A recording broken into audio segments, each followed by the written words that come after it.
A divine shift is happening, and it is not hidden from those whose hearts are aligned with the Spirit of God. The world we see around us is trembling with change, not just in politics, economies, or global systems, but in the unseen realm that governs all. Heaven is moving, and what has been stored up for generations is now being released into the hands of those chosen to carry it forward. This is not an ordinary change, nor is it a temporary adjustment of circumstances. It is a supernatural realignment orchestrated by the hand of God Himself for the purpose of positioning His people for what lies ahead. When the Lord declares a shift, it means that seasons are being rearranged and destinies are being activated. Those who were overlooked are about to be recognized. Those who were hidden are about to be revealed. And those who remain steadfast in faith are about to be lifted into places of influence they could never have imagined on their own. This divine shift is not born out of human strategy or clever planning. It is not something governments can control or corporations can predict. It comes directly from the throne of God, and it moves beyond natural logic. What once seemed impossible will suddenly become possible. Closed doors will open. Barren fields will produce fruit, and deserts will flow with rivers of provision. The reason this shift is happening is not to glorify individuals, but to glorify God through them. He is seeking vessels who will not bend to pride or greed, but will carry His blessings with humility and responsibility. It is about aligning with heaven's agenda, where resources, opportunities, and influence are transferred into the hands of the faithful for the sake of the kingdom. In every generation, there comes a defining moment where God raises up men and women to carry His purpose in extraordinary ways. This shift is that moment for our time. The wealth of the wicked has been stored up, and the Lord is redistributing it for His glory. Systems built on corruption are beginning to shake, and empires established without righteousness are collapsing under the weight of their own injustice. Meanwhile, those who have walked quietly in integrity, who have sown seeds of faithfulness in the unseen, are being prepared to step into the forefront. They will not be elevated by human approval, but by divine ordination. It will be sudden, it will be undeniable, and it will carry the signature of God. This shift is also a call to attention for the chosen ones. It is not enough to recognize that God is moving. His people must also be positioned correctly to receive it. That means hearts purified, hands clean, and motives refined. The Lord is asking, who can be trusted with abundance? Who will use influence not for self-glory, but for the advancement of the kingdom? The shift is both a blessing and a test. It will reveal who has truly been walking with God in the secret place and who has only been pretending in the public eye. This is why discernment is so critical in this hour. Not every opportunity is from God, and not every open door leads to His destiny. Those who remain sensitive to His voice will know where to step, when to wait, and how to handle the increase that comes their way. A divine shift always exposes and elevates at the same time. It exposes what is false, fragile, and fleeting, while elevating what is true, lasting, and eternal. We are watching the kingdoms of men falter, yet in the same breath, the kingdom of God is advancing with unstoppable force. This is a reminder that no matter how strong worldly systems appear, they are temporary compared to the eternal reign of God. For the chosen ones, this is not a time to fear the shaking, but to rejoice in it, for it is the very evidence that the Lord is making room for His people. The old is passing away, the new is being established, and the faithful are being ushered into their divine assignments with power, provision, and purpose. Billionaire structures are being shaken, and it is not by chance, but by the decree of the Almighty. For too long, vast empires have been built on greed, exploitation, and disregard for God's principles. Towers of wealth have risen high above the earth, but many of them have been erected on sand with foundations that cannot withstand the storm of divine justice. What we are seeing in this hour is not simply the collapse of markets, the rise and fall of economies, or the exposure of corporate corruption. It is the hand of God moving to tear down what has been exalted against His name. No empire built on injustice can stand forever, and no dynasty of wealth constructed without righteousness can endure the fire of God's shaking. God has always warned that riches without him are fleeting. The billionaires of the world who place their trust in their fortunes are finding themselves in a vulnerable position. They believe their wealth is their fortress, their money is their shield, and their influence is their weapon. But what happens when the fortress crumbles? What happens when the shield breaks? What happens when the weapon turns into a snare? The very things they relied upon are now becoming their downfall. This shaking is not to be misunderstood as a random turn of events. It is a divine signal that the Lord is reclaiming what belongs to him. For the earth is the Lord's and the fullness thereof, and no man, no corporation, and no empire has the power to hold on to what heaven has already declared to be shifting. In the shaking, God is exposing the hidden corruption behind these billionaire structures. The unjust systems that thrived on oppression are being brought into the light. The secret deals, the manipulations, the exploitation of the poor, and the hoarding of resources while others suffer. These things cannot hide under the scrutiny of heaven. When God's appointed time comes, exposure is inevitable. The structures that once seemed unshakable are being stripped of their glamour and revealed for what they truly are: fragile, temporary, and corrupt. What the world celebrated as success, heaven now judges as vanity. What people envied, God is dismantling to show that his word alone stands eternal. This shaking is also a message to the chosen ones, for it reminds us that the measure of wealth is not in dollars or possessions, but in faithfulness to God. As the billionaires of the world watch their empires falter, the faithful must prepare their hearts to handle the resources God is about to release into their hands.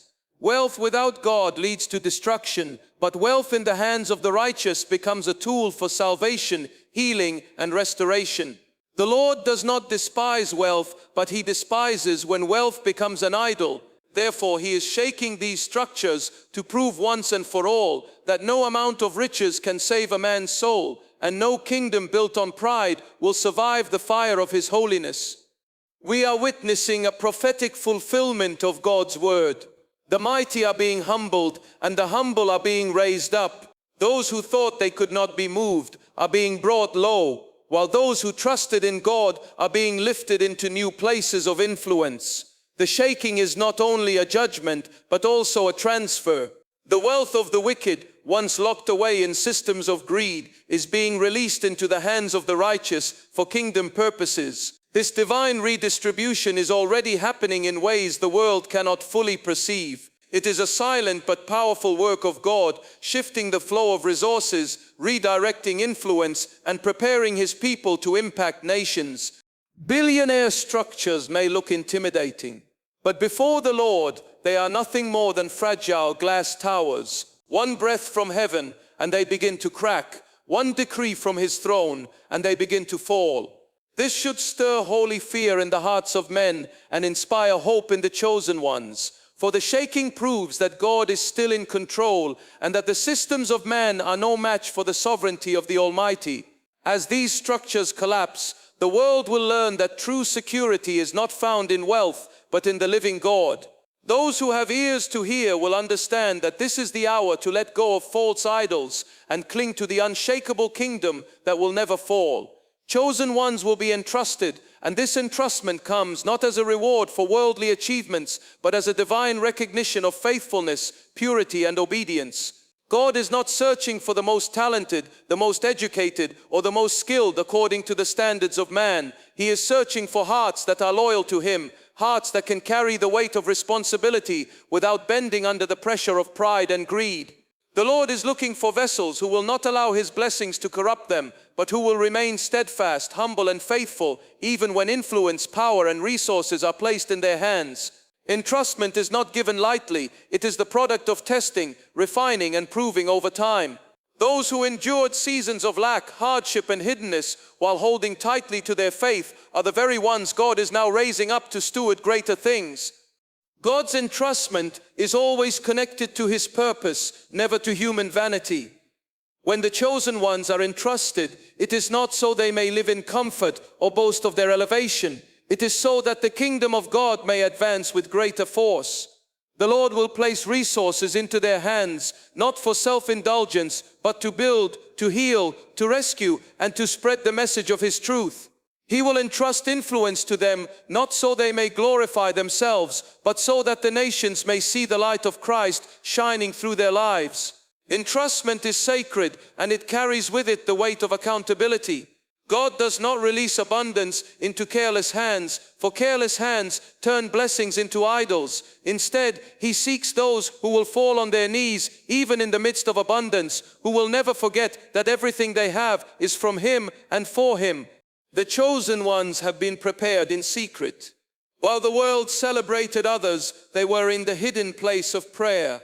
While others sought fame, they sought intimacy with God. While many chased temporary gains, they chased eternal treasures.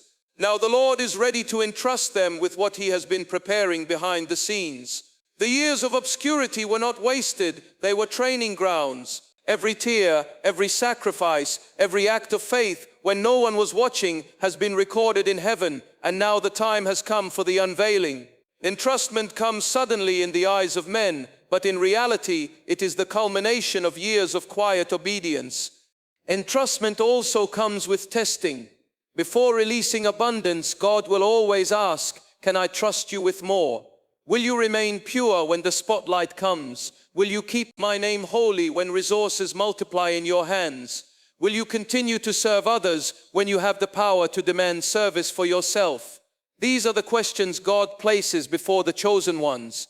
It is a test of character, a test of loyalty, and a test of faith. Many are called, but few are chosen, because not all are willing to lay down their own desires in exchange for the weight of divine responsibility.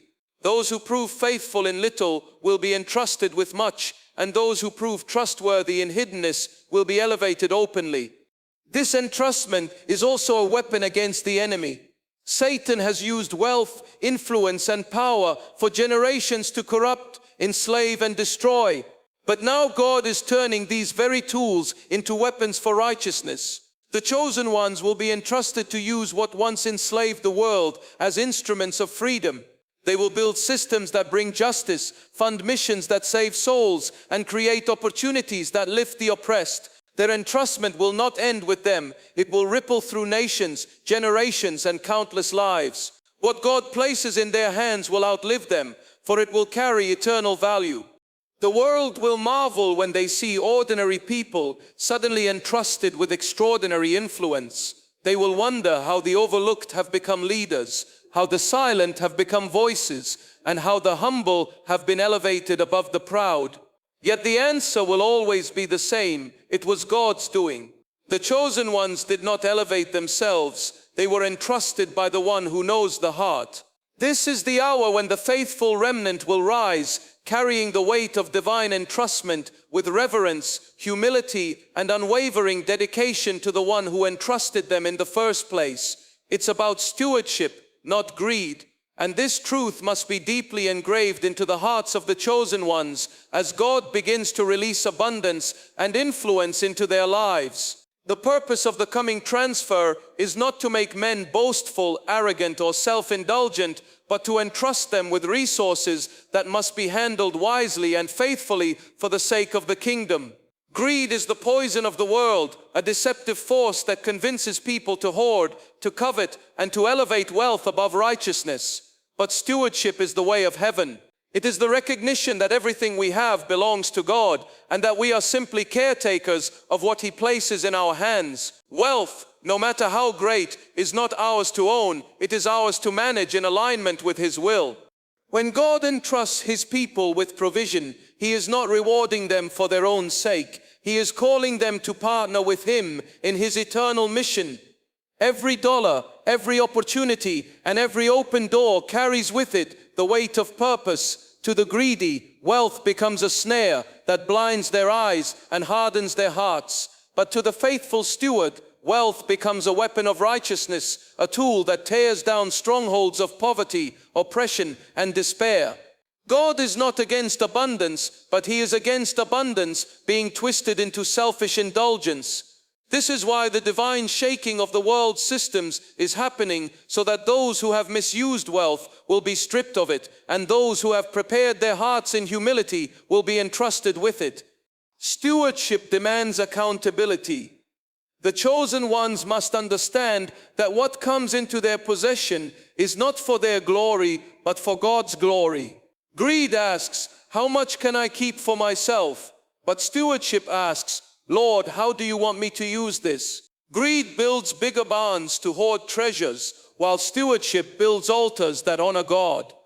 Greed leads to isolation and decay, while stewardship multiplies life and blessing. When God's people become true stewards, they see wealth not as an end, but as a means, not as a treasure to be worshipped, but as a resource to be deployed. This is why Jesus warned that no one can serve both God and mammon. The heart of stewardship is loyalty to God above all else, refusing to let wealth ever take his place.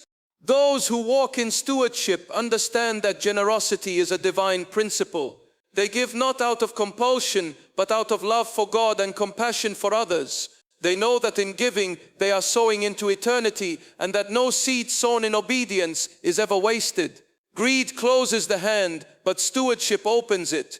Greed withholds, fearing loss, but stewardship releases, trusting God as the ultimate provider. It is through faithful stewardship that resources are multiplied and lives are transformed. God blesses not so that one person may live in abundance while others suffer, but so that his chosen ones may become channels of blessing to the nations. The test of stewardship is often harder than the test of lack. When a person has nothing, it is easier to rely on God for daily bread. But when resources increase, the temptation grows to rely on wealth rather than the one who provided it. That is why God is warning his chosen ones to prepare their hearts now. The abundance that is coming is not ordinary, and it will expose the motives of many. Those who have greed hidden in their hearts will be consumed by it when increase comes. But those who have cultivated stewardship will stand firm and use the blessing to magnify the name of the Lord. Stewardship is a covenant. It is not a one-time decision, but a lifelong commitment to live with open hands before God. The chosen ones must resolve that nothing they receive will ever take the place of the giver. They must remain anchored in prayer, guided by the Spirit, and committed to righteousness, so that when the flow of abundance increases, they will not be swept away by its current. The world is about to witness the difference between greedy billionaires who fall and faithful stewards who rise. This transfer of wealth will not be for those who chase money, but for those who chase God's heart and prove themselves faithful. In this way, the chosen ones will show the world that true prosperity is not measured by what you keep, but by what you release into God's hands for His glory. A test of trustworthiness is unfolding, and it is not a test measured by human standards, but by the gaze of God who searches the depths of every heart. Before God releases influence, provision, or authority into the hands of His chosen ones, He first examines whether they can be trusted to carry it without corruption. Trustworthiness is not proven in moments of abundance, but in the seasons of obscurity, trial, and scarcity. It is in the secret place where no one else is watching that faithfulness is refined. Those who have been steadfast in little, who resisted shortcuts, who chose obedience over compromise when it cost them dearly, these are the ones who are now being weighed and found worthy of greater responsibility. God cannot pour His treasures into hands that are careless, divided, or self-seeking, for what is holy must not be wasted on those who would trample it. The test of trustworthiness is not a single moment, but a continual proving of the heart. Each time God places something in the care of His chosen, whether small or great, He watches to see if they will honor Him with it. The question He asks is not, can you manage it, but will you remain loyal to me with it? Trustworthiness is not about capability, but about character. A capable person may achieve much, but if their heart is not anchored in God, their achievements will ultimately collapse. But a trustworthy steward, even if they seem ordinary, will be elevated by God Himself because they have proven their loyalty. Heaven measures trust not by outward appearances, but by inward integrity. This test also comes with subtle challenges. The enemy will always try to tempt the chosen ones to misuse what has been entrusted to them. A position of influence can become a throne of pride. Financial increase can become an idol of security. Power can become a weapon of control. The true test is whether the chosen will resist these traps and remain humble, remembering that everything they have is borrowed from the Lord. Trustworthiness means choosing obedience when compromise seems easier, generosity when greed whispers to withhold, and humility when recognition seeks to inflate the ego. It is a daily decision to honor God above self. God's test of trustworthiness often comes in the form of hidden opportunities. A small task may be placed before the chosen one, and though it looks insignificant to the eyes of man, it is weighty in the eyes of God. Those who treat small assignments with honor prove that they can handle larger ones. Those who dismiss the small as beneath them reveal that their hearts are not ready for greater responsibility. This is why Jesus declared that whoever is faithful in little will be faithful in much. Trustworthiness is not proven when the world applauds, but when no one notices. It is in the silent faithfulness of everyday obedience that God sees the evidence He requires to entrust more. The coming transfer of wealth and influence is not just a blessing, it is a divine test. God is watching closely to see who will hold fast to Him when their circumstances change. Some will be exalted quickly, but will fall just as quickly because they were not trustworthy in their hearts. Others, who seemed unimportant in the eyes of men, will be lifted high because they carried a spirit of faithfulness that never wavered. Trustworthiness cannot be faked. It is revealed under pressure. It shines brightest when trials intensify and when choices demand sacrifice. Those who pass this test will be positioned for assignments far greater than themselves. They will handle abundance without letting it handle them, walk in authority without becoming authoritarian, and carry influence without losing their humility.